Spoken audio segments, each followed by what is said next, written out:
Personel dalam pengamanan pemilu 2024 mendatang, TNI Polri menggelar apel pasukan dan alutsista hingga simulasi penanganan konflik pemilu.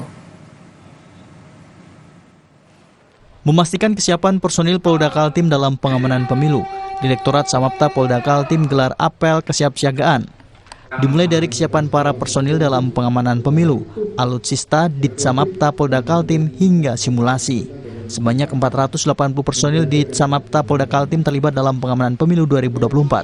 Para personil bersiaga guna antisipasi konflik sebelum maupun pasca pemilu. Untuk mengecek dan memastikan kesiapan jajaran unsur-unsur Baharkam untuk kita mengecek kesiapan untuk personilnya, kemudian juga sarana prasarananya, termasuk untuk sistemnya kegiatan yang berada di sini. Jadi kita cek perlengkapan, kemudian juga ada simulasi bagaimana menghadapi gangguan-gangguan Kamtimas dalam menghadapi tahapan pemilu ini. Sebentar lagi kita akan memasuki pemungutan suara. Selain itu di Kalimantan Barat, untuk mengantisipasi risiko-risiko yang akan terjadi saat pemilu mendatang, Polda Kalbar menggelar simulasi pengamanan pemilu 2024 di lapangan Jana Nuraga, Polda Kalbar. Simulasi digelar sebagai pembuktian bahwa polisi siap mengawal pemilu mendatang dengan kemungkinan-kemungkinan yang akan terjadi.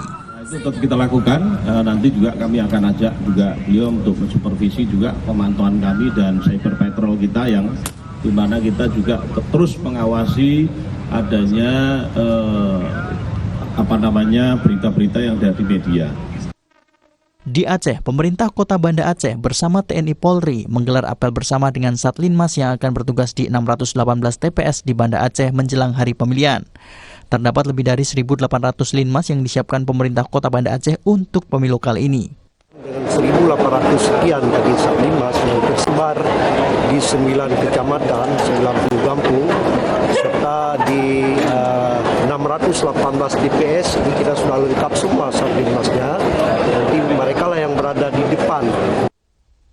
Kesiapsiagaan anggota TNI Polri dalam pengamanan ini sebagai upaya mewujudkan pemilu damai 2024 di seluruh Indonesia. Tim Liputan Kompas TV.